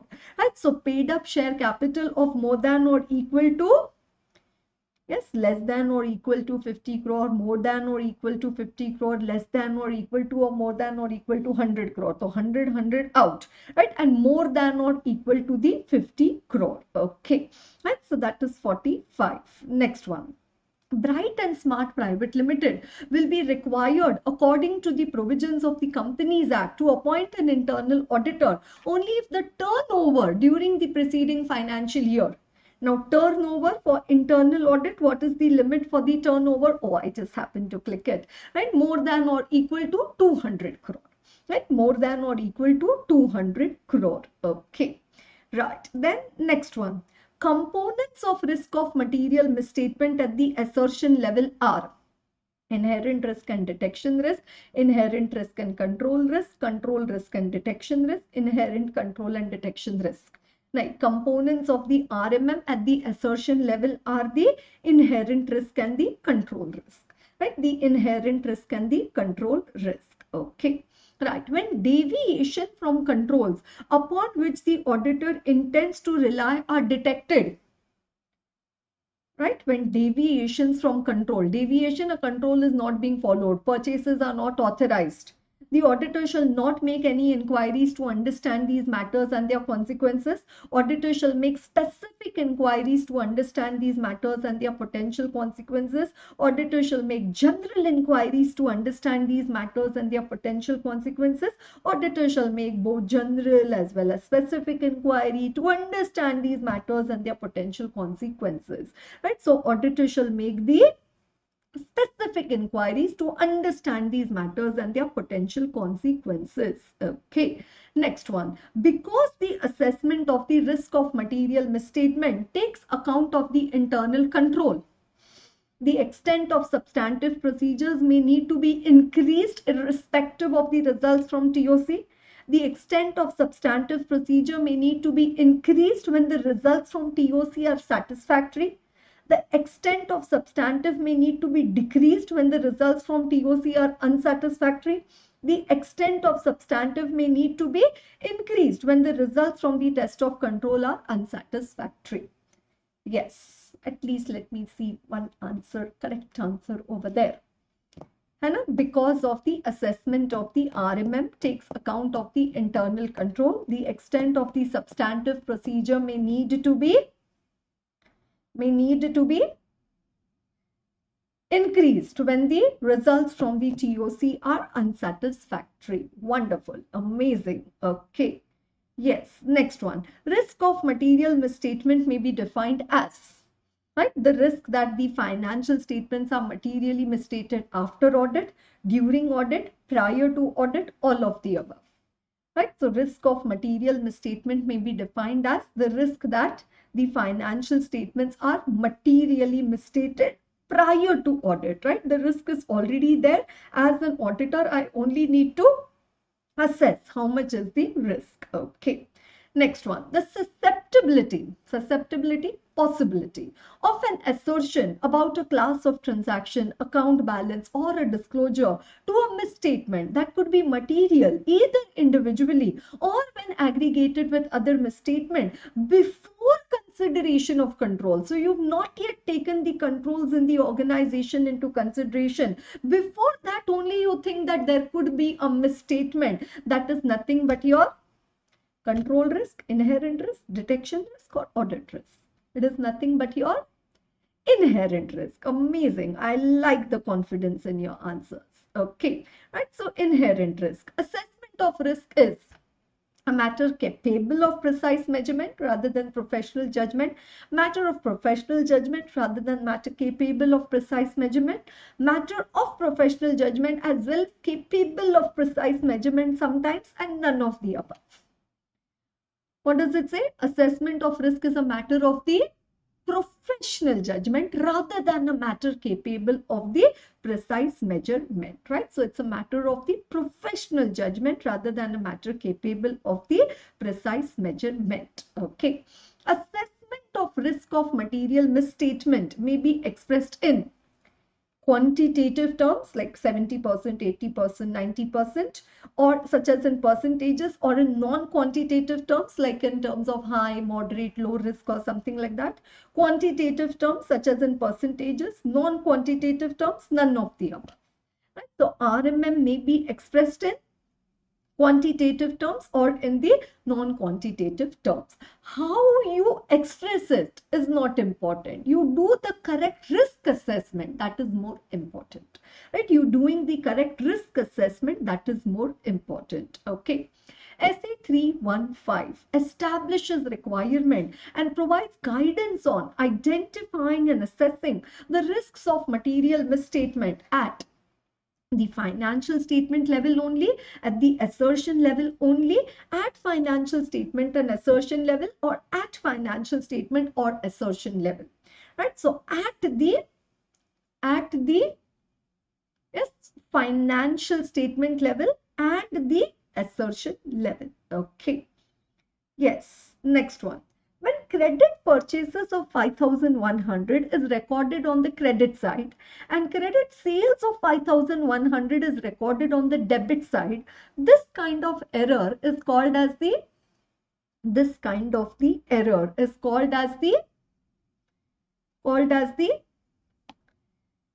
yes, error of omission, compensating error, error of principal, or the error of the commission. It is called as the compensating error. The effect of one error is compensated by an effect on the error on the other side. Okay, right? Compensating error.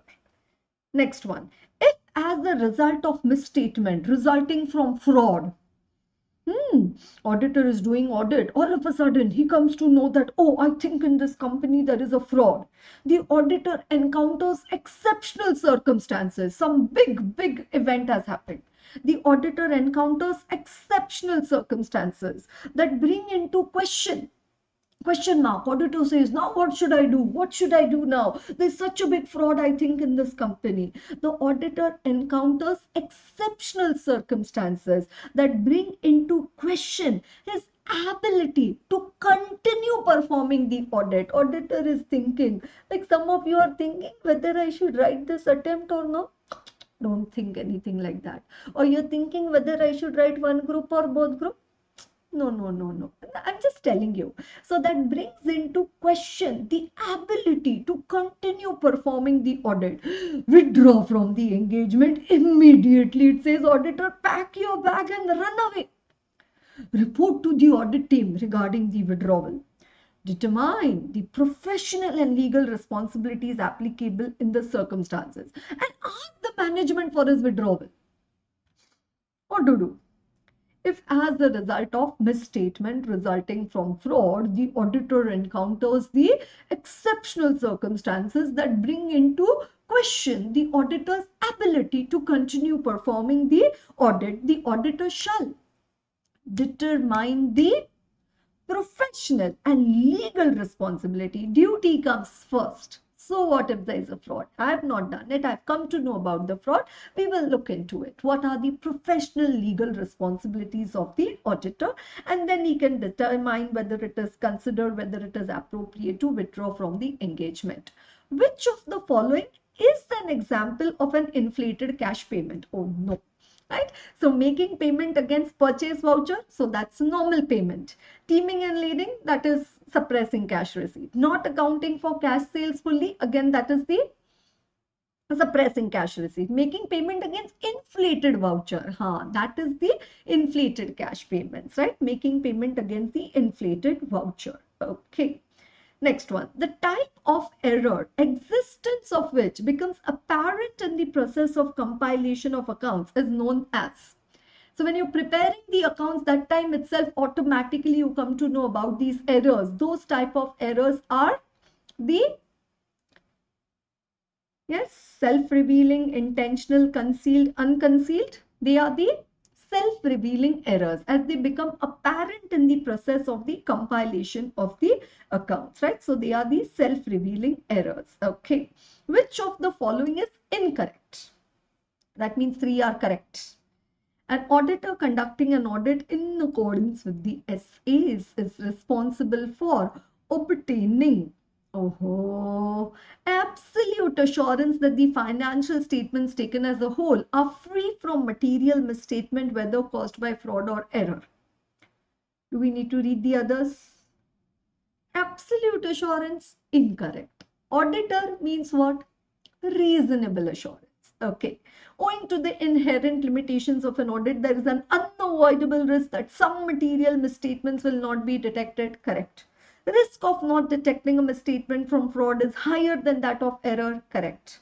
The risk of not detecting a misstatement from management fraud is greater than that of employee fraud. Correct. So which is incorrect? Absolute assurance. Incorrect.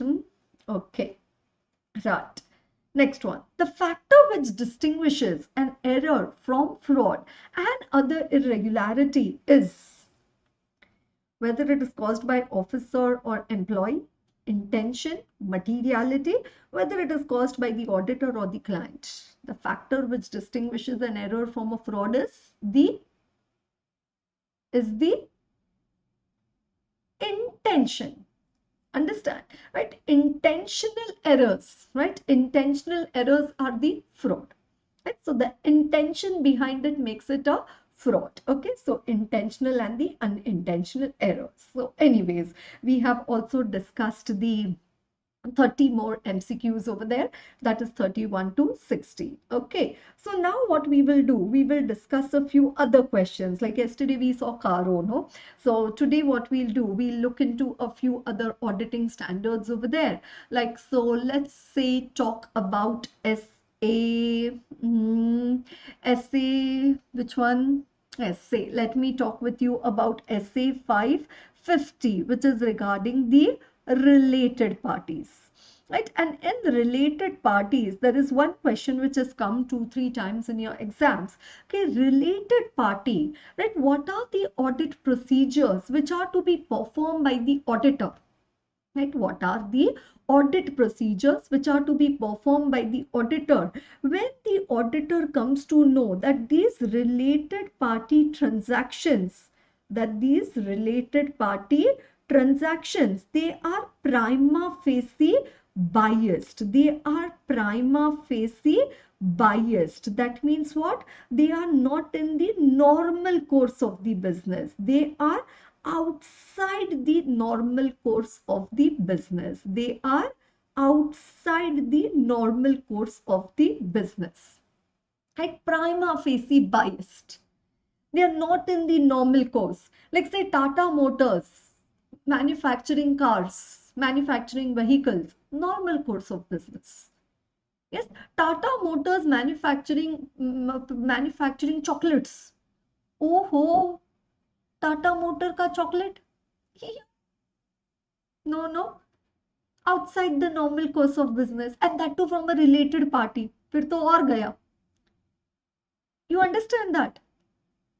Are you getting that? So related party transaction, auditor says they are doing related party transaction outside the normal course of business, not in the normal course of business. So as an auditor, how will you check for them? Right? A question asked 2 times in your exams. Right? Related party transactions which are prima facie biased. That means which are outside the normal course of the business.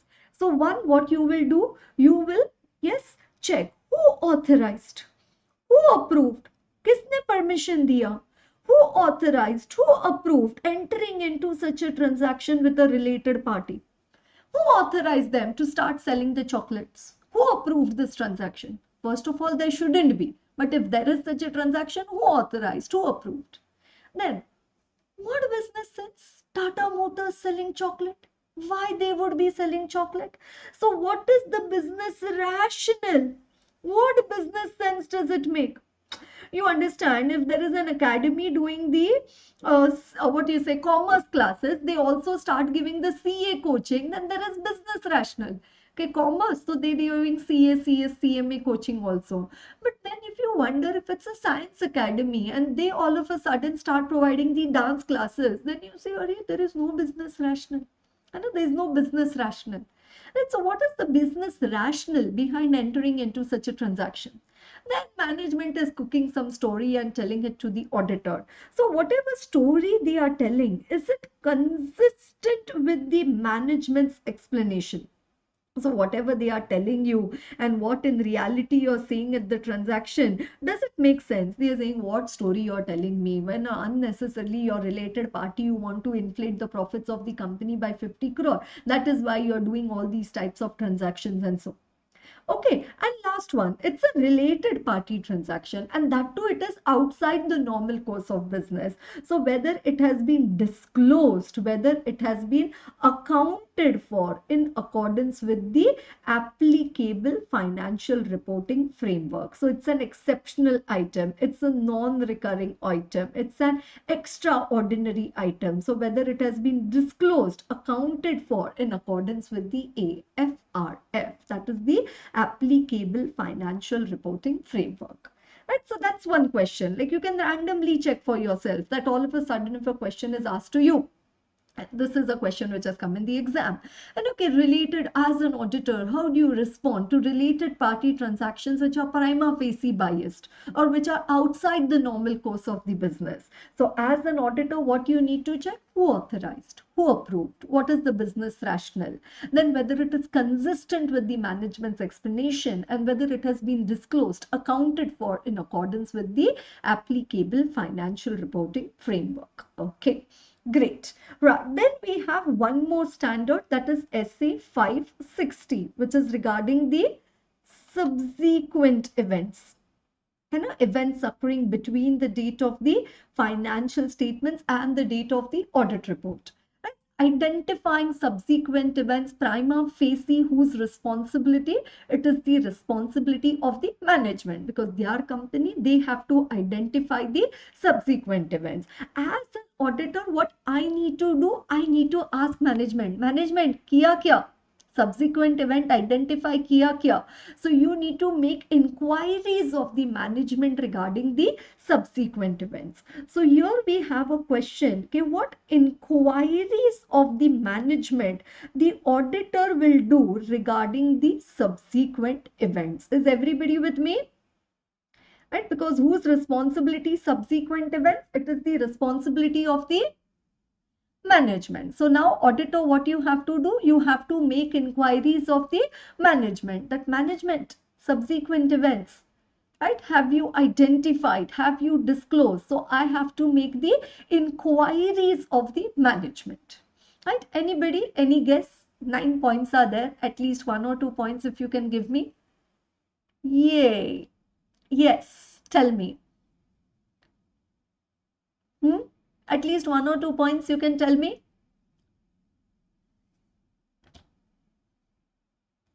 What inquiries will you make of the management regarding the subsequent events? Whether anything has happened after the date of the financial statements till the date of the audit report. So what inquiry? Nothing coming to your mind? Or coming, slowly, coming, ma'am, coming, on the way. Yes? Arey वाह, new commitment, accounting policy, entry, estimate. Good job. Yes, but you should be able to write the sentences also in the exam. Anything else? Yes, any sale or disposition, acquisition of the assets.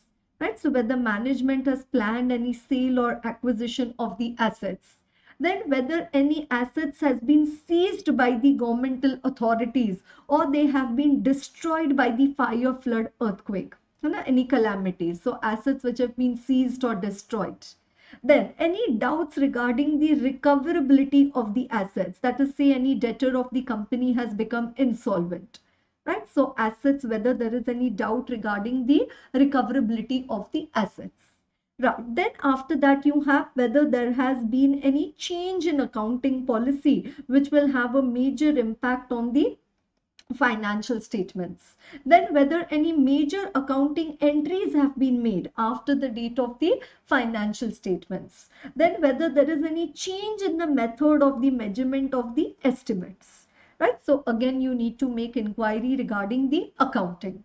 Then you need to ask the management regarding any issue of shares or debentures, whether the company is coming up with a new IPO or any IPO or any debenture issue or so. Right, so issue of shares or debentures. Then you also need to make inquiry regarding any new commitments or borrowings, any new loans or so taken by the entity, or there are litigations going on against the company. So what are the developments regarding the contingencies, right? So litigation. So when did that matter move ahead in the court of law? You need to make an inquiry regarding that, right? So any developments regarding the contingencies, right? So 1, 2, 3, 4, 5, 6, 7, 8, 9.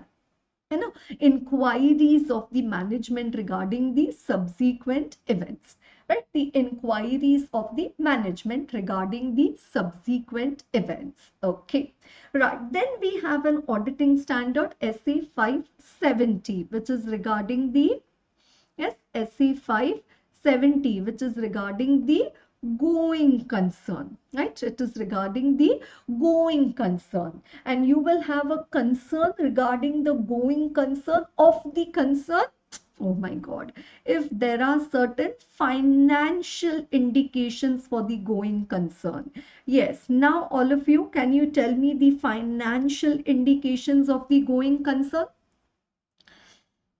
Financially looking at this company, you are wondering whether whether it has a foreseeable future or not, right? Whether this company, whether it has a foreseeable future or not, right? So what would be the financial indication, right? Financial indications. The company is what? Okay, unable to repay the bank loan. Operating losses, okay, substantial operating losses, so that's the cash losses in the company or so, right? Company is not able to repay the bank loan. No company is ready to give the loan to this particular company, no availability of finance. Then adverse key financial ratios, and key financial ratios are negative, right? Then there are negative cash flows of the company and a substantial operating losses of the company, right? Then the company is not able to pay to the creditors. Then there is changes from credit to cash on delivery transaction with the suppliers. There is withdrawal of the financial support from the creditors. There is negative net worth of the company, right? So all negative news for the organization. Financially, they are not sound. Financially, they are in trouble, right? So these are the financial indications of the going concern. What does it say? Unable to repay the bank loan, unable to obtain the financing which is essential for new product development, adverse key financial ratios, negative operating cash flows, right? Then unable to pay the creditors, then changes from credit to cash on delivery transaction with the suppliers, indication of withdrawal of financial support by the creditors, net is negative net worth, net current liability or net current against liability position, and a net current liability position, right? So what are all these? These are all the financial indications of going concern. Yes, then can you tell me the operating indications of the going concern? Right, SA 570. Now can you tell me the operating indications of the going concern? You say, ma'am, financially so everything was fine, I don't know why this company shut down. Why? Because their management decided to shut down, right? What does it say? Management's intention to liquidate the entity or to cease the operations, and the management's intention to liquidate the entity, right? Liquidation of the company, correct. Then what else?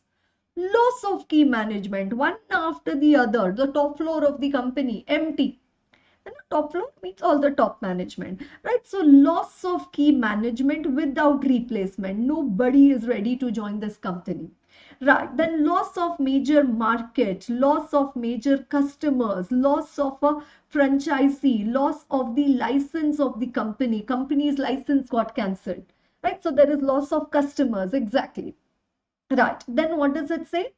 There is the labor difficulties. Very good. Workers have gone on an indefinite strike.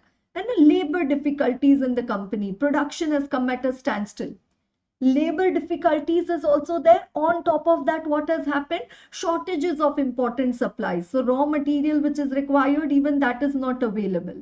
Right? So shortages of important supplies or emergence of a highly successful competitor, right? So huge amount of competition, right? So entry of a competitor, correct, right? Loss of key customer, reducing market share, right? So emergence of a highly successful competitor. So what are these? These are the operating indications of the going concern. And then you have the other indications. Am I right? You have the financial indications, the operating indications, and the other indications. What are the other indication?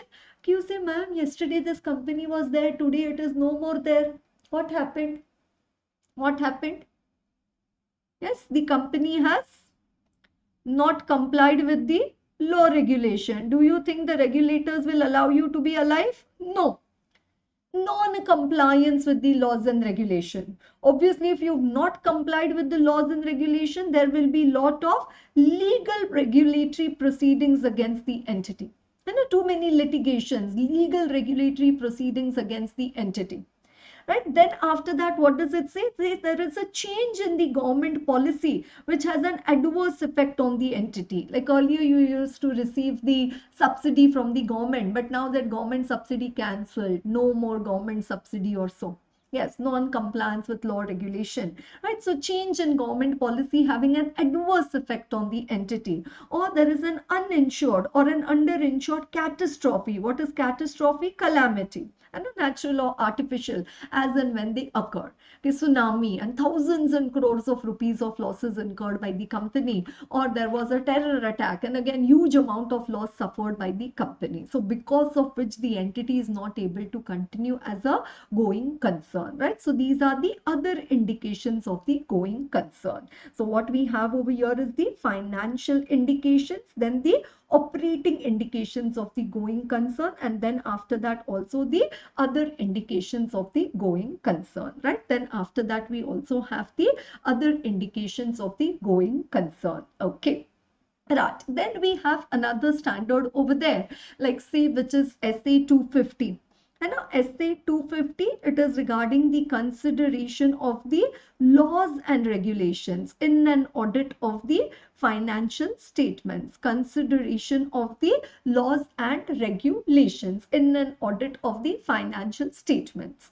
Again, whose responsibility to comply with the laws and regulations? It is the responsibilities of the management, right? So we will make inquiries of the management, how you are ensuring that you've complied with all the laws, right? Management, are you maintaining a register of the significant laws? Then based on, you know, that these are the laws applicable to your company, accordingly are you installing a system of the internal control?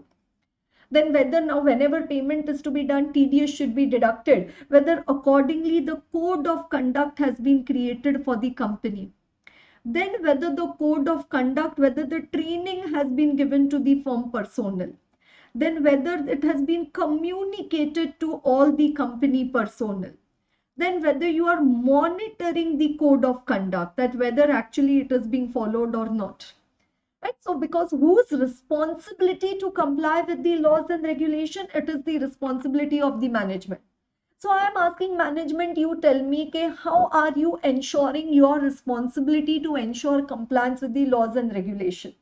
Right? So what they say, a auditor, we are maintaining a register of significant law, right? Then we are also installing the internal control. We have a proper code of conduct. We've given training to our employees regarding this code of conduct. We've communicated the code of conduct to all the firm personnel. We also monitoring the compliance with the code of conduct.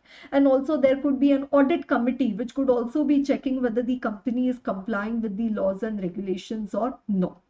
Okay, right? Whether the entity is complying with the laws and regulations or no, right? So this is what briefly we could discuss today in different chapters, right? Tomorrow is the third day of the knockout series for the inter audit, right? So tomorrow I would like to take a few items of the big chapter of the audit of the items of the financial statement, right? Then we'll briefly go to some of the contents of the bank audit, and then after that, as usual, we will continue with our discussions which are there in the RTP, and also go through a few MCQ, right? Anything else that you would like me to incorporate in the discussion tomorrow, please do let me know.